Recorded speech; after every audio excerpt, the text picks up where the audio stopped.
Good morning, good afternoon, good evening, everyone, depending on which part of the world you are. तो यार मैं एक लो network area में रहता हूँ, तो इंटरनेट उतना अच्छा आता नहीं है। लाइव स्ट्रीमिंग में प्रॉब्लम हो जाती है, तो मैं सोचा एक वीडियो रिकॉर्ड करके अपडेट दे देता हूँ। और आज मेरा क्रिकेट का प्लान भी कैंसिल है क्योंकि यहाँ हो रही है बारिश। अगर मैं दिखा सकूँ तो देखो, पूरा एकदम क्लाउडी है और सब बकवास, बेकार मौसम है। तो क्रिकेट प्रैक्टिस कैंसिल हो गई, बुरा दिन है। बट सबको सॉरी यार, जो लोग मेरा वेट करते हैं कि मैं लाइव आऊँ, अपडेट दूँ। और कुछ लोगों को जस्ट मुझे देखना अच्छा लगता है या फ्लूट सुनना अच्छा लगता है। मैं सारे कमेंट्स का रिप्लाई नहीं दे पाया, और तो उसके लिए भाई सॉरी। बट जैसे मैं हमेशा बोलता हूँ कि जो एक ट्रेडर होता है वो, उसको यूट्यूब और ये सब का कोई वो नहीं रहता है, मोह, कोई इंटरेस्ट या टाइम, इवन टाइम। लास्ट कुछ दिन इसलिए भी नहीं आ पाया क्योंकि मैंने बताया था पिछले लाइव स्ट्रीम में कि एक थोड़ी सी इंजरी हो गई थी। एक यहाँ पे भाई साहब अपने साउथ अफ्रीका के, आपको पता ही है क्रिकेटर्स, भाई साहब एक 6.5 फीट का बॉलर है, उसने एक ज़बरदस्त बाउंसर मारी।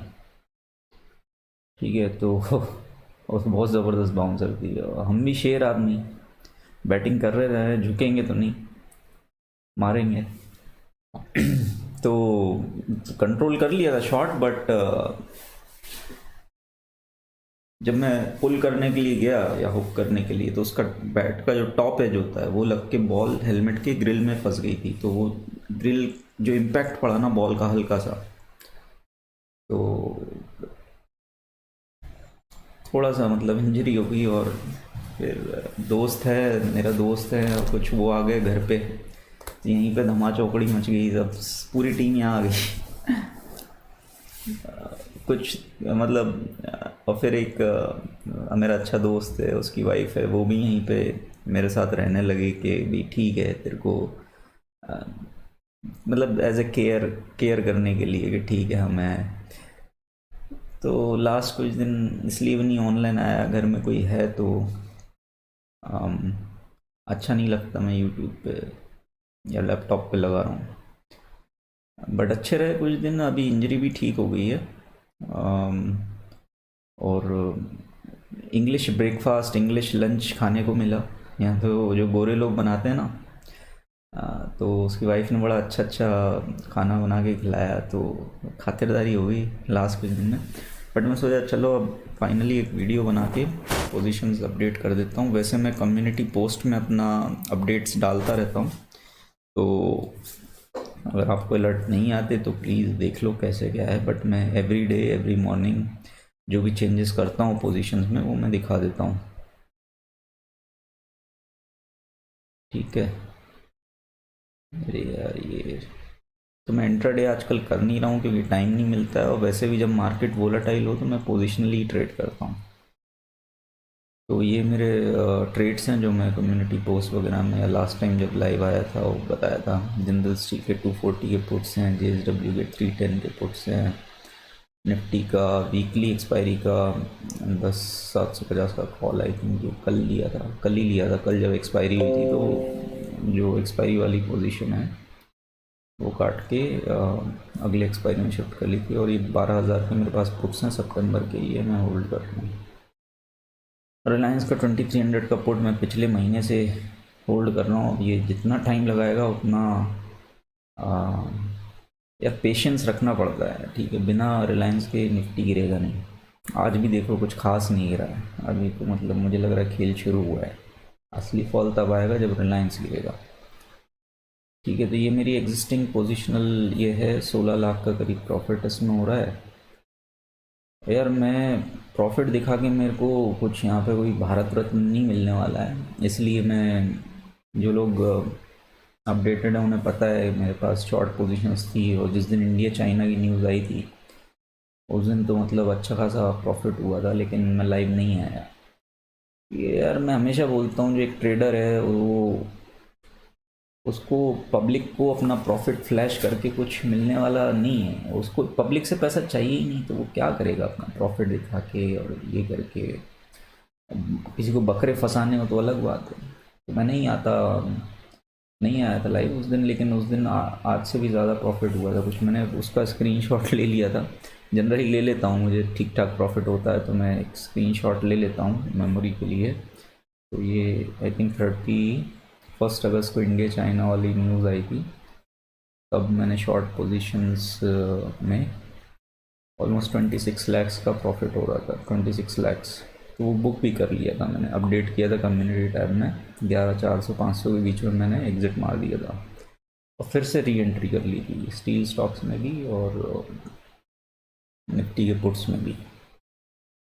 ठीक है, तो वो मैं अभी होल्ड कर रहा हूँ, जो आपको इधर दिख रही है। ठीक है, और देखो यार, प्रॉफिट्स आपको हम्बल बनाने चाहिए। अगर प्रॉफिट से आपको ग्रीड आ गया कि अब तो मैं ही मैं हूँ और कोई तो है नहीं, तो भाई साहब मार्केट ऐसे चुटकी बजा के सब ले लेता है वापस। तो ये क्वालिटी मैंने एक जो अच्छे फंड मैनेजर्स हैं, जो सक्सेसफुल ट्रेडर्स हैं, उनमें देखी है। प्रॉफिट होता है तो वो बहुत हम्बल रहते हैं मार्केट में। और मैं इसीलिए भी ओवर ट्रेडिंग नहीं कर रहा, इंट्राडे ये सब मैं नहीं कर रहा हूँ अभी, क्योंकि मेरे पास ऑलरेडी ठीक ठाक पोजीशन है, मेरा व्यू है, मेरा तो ट्रेड प्लान है। और प्लान बी प्लान सी हमेशा रेडी होना चाहिए, क्या पता कल Nifty 300 point gap up open हो जाए। लेकिन मैं कुछ मार्केट के बारे में बात करता हूँ। एक ये भी पोजीशन दिखाता हूँ, इसमें छोटा मोटा कुछ रिलायंस का मैंने शॉर्ट किया है सिर्फ इंट्राडे में। ये तो ऐसे ही टेस्टिंग के लिए ट्रेड कर दिया था। इसमें आस्था में कभी कभी वो ऑर्डर रिजेक्शन बिना बात के ही वो आता है, बट मेन ये रिलायंस का मैंने इंटरडे में ये शॉर्ट किया है। आई थिंक एवरेज मेरा 2101 पे शॉर्ट है, 10 लॉट, 10 ही होते हैं ना, हाँ 10 लॉट। ये 50,000 कुछ प्रॉफिट दे रहा है इसमें। 1 आध लाख बन जाए अगर आज रिलायंस सेकेंड हाफ में अगर टूटे तो ठीक, अदरवाइज कॉस्ट पे मैं इसका स्टॉप लॉस लगा दूंगा, नथिंग टू लूज। ठीक है यार, तो जो लोग अपडेटेड हैं उन्हें पता है ऑलरेडी कि मैं बोल रहा था कि S&P पे मैंने कुछ एनालिसिस किया है। तो मैं बहुत डिटेल में नहीं बताऊंगा, बट शॉर्ट में बता देता हूँ कि जब भी ये मैंने S&P का चार्ट लगाया, मंथली चार्ट, ठीक है, ये बहुत ज़्यादा टेक्निकल में मैं नहीं घुसूँगा। मैंने सिंपल एक मूविंग एवरेज की लाइन लगा रखी है और मंथली इसका कैंडल स्टिक चार्ट लगा रखा है। तो अगर आप देखो तो ये जब भी अपने मूविंग एवरेज से 10% या उससे ज़्यादा, इसका मूविंग एवरेज 3113 समथिंग है, आई थिंक 2 दिन पहले ये 3100 के नीचे था, और तब S&P 3500 के ऊपर था। तो मतलब ऑलमोस्ट कितना, 15%, 12-15% अपने मूविंग एवरेज से दूर था S&P। तो अगर आप हिस्टोरिकली देखो कि जब भी S&P अपने मूविंग एवरेज से इतने दूर, इतना ऊपर गया है, ठीक है, आई थिंक यहाँ पर तो उसने करेक्ट किया है। ठीक है, जहाँ जब भी अपने मूविंग एवरेज से बहुत ज़्यादा दूर रहा है, यहाँ पर S&P करेक्ट हुआ है, देखो यहाँ पर। ठीक है, और यहाँ पर कई जगह मतलब, तो मूविंग एवरेज से 10-15% दूर हो गया है, तो वहाँ पे एक अच्छा शॉट बनता है। ये मेरा सिंपल सा एक व्यू था मार्केट पे, देखो यहाँ पर भी। ये आप खुद भी एनालिसिस कर सकते हो, investing.com पे जाओ और खुद भी ये लगा के देखो। मार्केट बायर्स और सेलर से चलता है, तो जिन्होंने बाय किया है नीचे वो ऊपर सेल करेंगे, सीधी सी बात। और जब न्यू हाइस की बातें हो रही हैं, मार्केट रोज़ गैप अप ओपन हो रहा हो और रोज़ 100 पॉइंट भाग रहा हो, उस समय शॉर्ट करने के लिए गट्स चाहिए, और वहाँ जो शॉर्ट करता है पैसा वही बनाता है अल्टीमेटली। ये मैं सालों से देख रहा हूँ मार्केट। तो मुझे मेरे ट्रेड पे कन्विक्शन था, कॉन्फिडेंस था, लॉस झेलने के लिए मैं रेडी था। ऑलमोस्ट 1 आध करोड़ की मेरी शॉर्ट पोजीशंस थी, अभी भी आई थिंक उतनी होगी। तो और सबसे बड़ी बात यार कि वो मैं पैसा खो भी दूँ ना तो उससे मेरी लाइफ पे कोई फ़र्क नहीं पड़ता। तो आप एक सही डिसीजन आप तब लोगे जब आप मेंटली आप बैलेंस्ड होगे। तो मैं हमेशा बोलता हूँ ट्रेडिंग उस पैसे से करो जो आपको लॉस भी हो जाए तो आपको उसका फ़र्क ना पड़े। तो अदरवाइज़ आपको थोड़ा, मान लो ज़रूरत का पैसा है तो आप उसमें फिर इमोशनल हो जाओगे, डरोगे, गलत जगह पे ट्रेड काट लोगे। मैं अभी भी प्रॉफिट बुक नहीं कर रहा क्योंकि मुझे अभी तो मतलब आज फर्स्ट डे ही है, हो सकता है आज डाउ फ्यूचर्स और क्रैक कर जाए। और एक बहुत इम्पोर्टेंट बात, कल जो डोनाल्ड ट्रंप ने जो ट्वीट किया है कि आई थिंक फ़ोटो मतलब किसी ने भेजा, मैं तो देखता नहीं हूँ ना उसको फॉलो करता हूँ फॉलो, बट रोज़ तो नहीं करता। तो किसी ने ये ट्वीट किया था कि किसी ने ये ट्विटर पे भेजा कि डोनाल्ड ट्रंप ने ये ट्वीट किया है कि डाउ ने 29,000 समथिंग टच किया है और you are lucky that I am your president.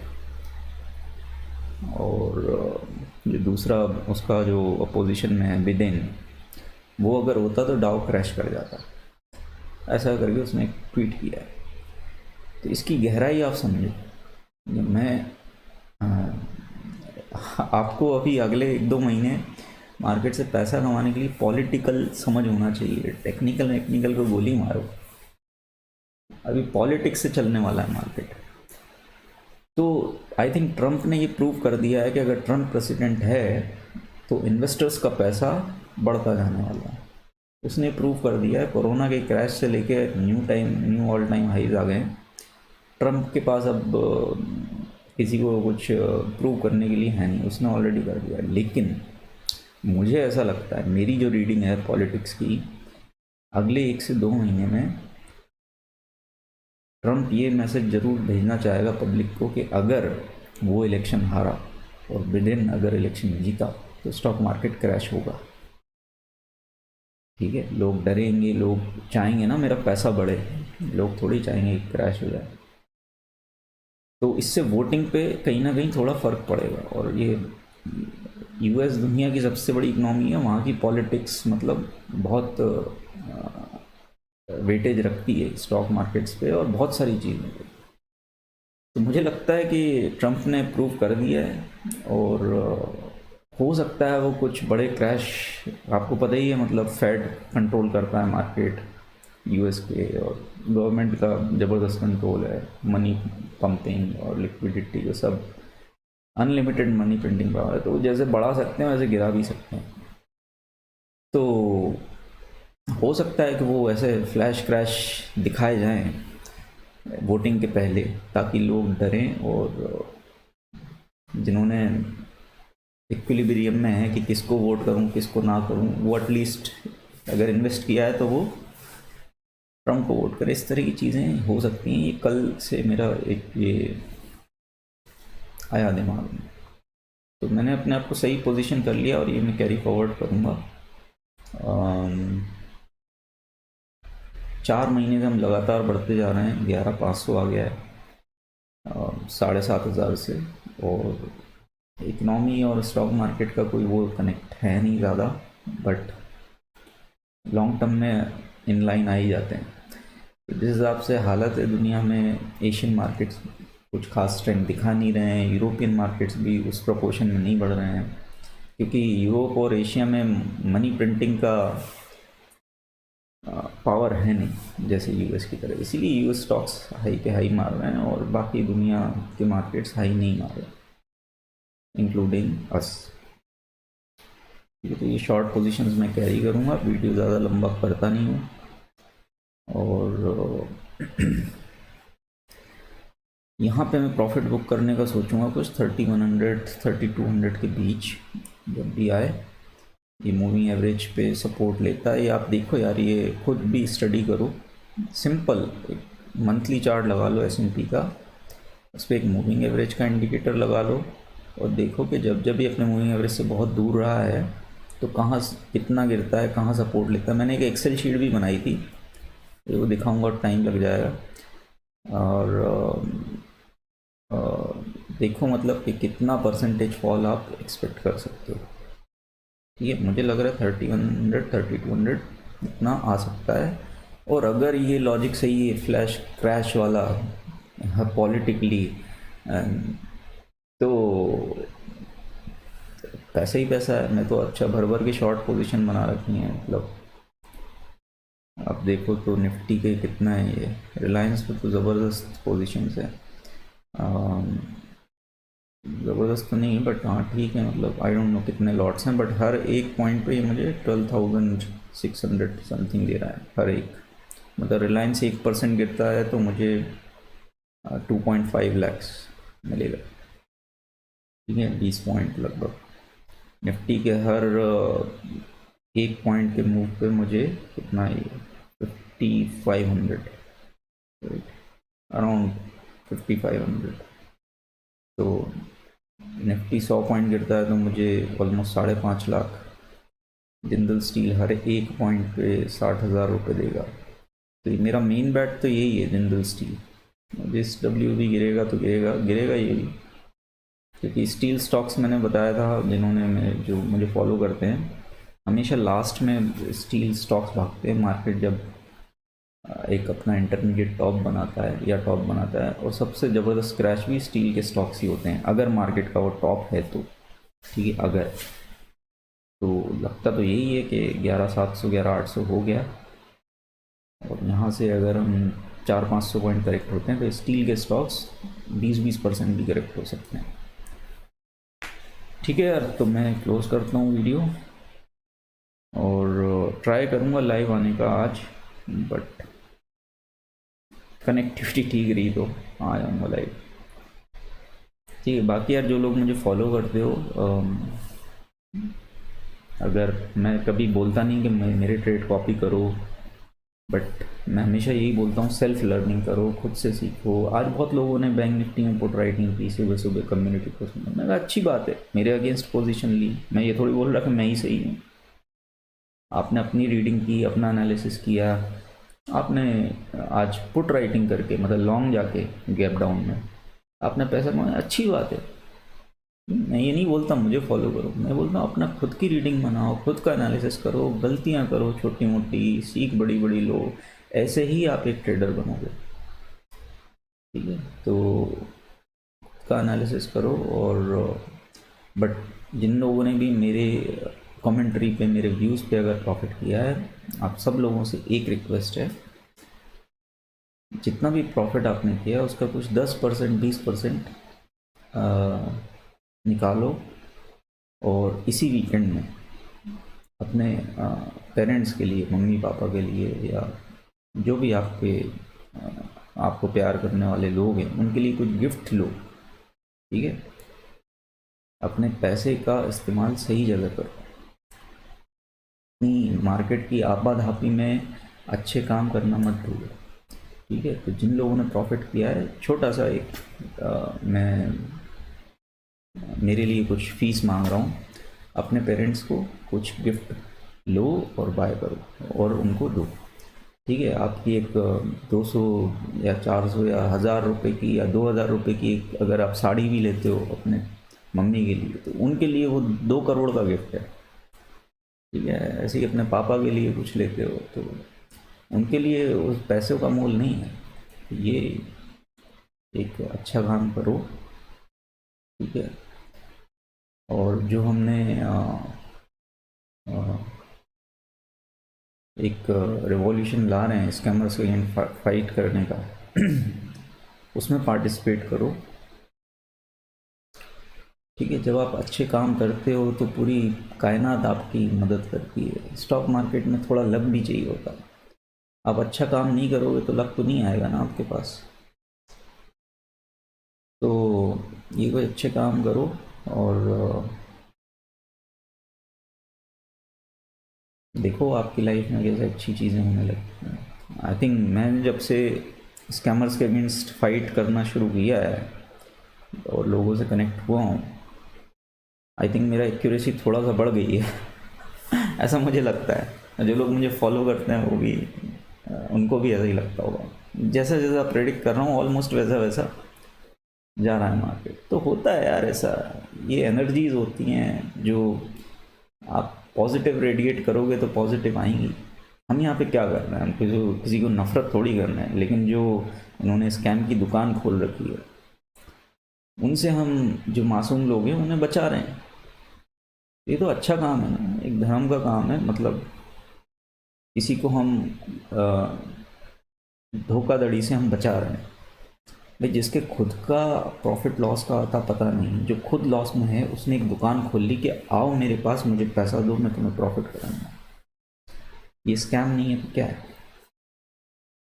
ठीक है, तो ये कोई एक बंदा नहीं मिला यूट्यूब पे जिसने मेरी तरह अपने 1 साल के प्रॉफिट लॉस स्टेटमेंट दिखाए हैं, क्योंकि है ही नहीं प्रॉफिट। इसीलिए यूट्यूब पे मुझे होता है प्रॉफिट। मैं आज 10 दिन हो गए लाइव नहीं आया, मुझे क्या करना है यूट्यूब पे यार? मुझे क्या, कोई भी सक्सेसफुल ट्रेडर है, मैं क्या करूँगा यूट्यूब पे? रियल लाइफ जीऊँगा, इतने काम होते हैं। मेरे दोस्त लोग आए हुए थे, उसकी वाइफ आई थी, लोग हैं प्यार करने वाले। तो मैं एक रियल लाइफ जीऊँगा या फिर मैं यूट्यूब पे बिज़ी रहूँगा कि बकरे फंसाऊँ? तो कोई भी रियल ट्रेडर यूट्यूब में आपको नहीं मिलेगा। ये सब दुकान खोल रखी है इन्होंने। आप लोगों को अवेयर करो, अपने स्टाइल में करो। मैं अपने स्टाइल में करता हूँ, कभी एग्रेशन में करता हूँ, कभी जो भी है काम, लेकिन अच्छा है। गाली देके भी किया जाए तो भी काम अच्छा है। बाकी पर्सनल दुश्मनी किसी से है नहीं। एजेंडा यही है कि जो मासूम लोग हैं, जो इनके जाल में फंसते हैं, उनको बचाना।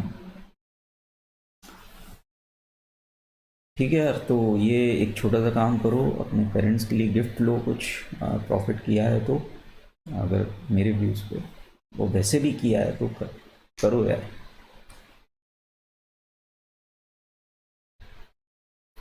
ठीक है, और प्रॉफिट हुआ है तो हम्बल रहो, पैर ज़मीन पे रखो। और हम्बलनेस एक बहुत बड़ी क्वालिटी होती है जो हर ग्रेट पर्सन में आपको मिलेगी। तो अगर आपको भी सक्सेसफुल बनना है स्टॉक मार्केट में, तो प्रॉफिट्स में मत उड़ो। मुझे देखो, मुझे कोई फ़र्क नहीं पड़ रहा। मैंने आज क्या, ये छोटी सी पोजीशन ली है रिलायंस में, सिर्फ 10 लॉट। मैं चाहूँ तो इसमें 100 लॉट भी कर सकता हूँ, ठीक है, लेकिन नहीं कर रहा हूँ ओवर ट्रेडिंग। क्यों? हवा में क्यों उड़ना है? जितना है उतना ठीक है, जो मिला वो ठीक है। मुझे उस दिन ये 26 लाख का प्रॉफिट हुआ, मैं नहीं आया लाइव। मुझे कोई ग्रीड थोड़ी है, मुझे कोई प्रॉफिट होने से मुझे कोई वो थोड़ी आ रहा है कि मैं खुदा हो गया हूँ। सालों से ट्रेडिंग कर रहा हूँ, ये सब बहुत देखा है। और आपको अपने इमोशंस पे कंट्रोल होना चाहिए। Trading is all about psychology, आपके इमोशंस, आपका सेल्फ कंट्रोल। ठीक है, ये सब ज़्यादा इम्पोर्टेंट है, ना कि नॉलेज और टेक्निकल और ये वो। आपके पास इतना पैसा है, वो आप कैसे मैनेज करते हो, वही ट्रेडिंग। आपको अपना रिस्क पता है, आपको मनी मैनेजमेंट पता है, और थोड़ा बहुत ऑब्वियसली नॉलेज स्टॉक मार्केट की बुक पढ़ के नहीं आती है। नॉलेज स्टॉक मार्केट की ट्रेडिंग करके ही आती है। ठीक है, बट कहने का मतलब यही है कि हम्बल रहो। जो प्रॉफिट हुआ है, अगर अच्छा बड़ा प्रॉफिट हुआ है, स्लो डाउन हो जाओ, पोजीशन साइज अपना आधा कर दो, या फिर ऑप्शन राइटिंग करते हो तो दूर के ऑप्शंस राइट करो। जैसे 11,400 है तो 11,400 का कॉल मत सेल करो, 11,700 का करो, या 11 दूर के, मतलब। तो अपना रिस्क थोड़ा सा कम कर दो, क्योंकि प्रॉफिट बचाना है, प्रॉफिट वापस देना नहीं है मार्केट को। ठीक है, चलो यार, मैं क्लोज़ करता हूँ वीडियो। और एक छोटी सी गिफ्ट मांगी है, ये ज़रूर देना। ठीक है यार, बाय बाय।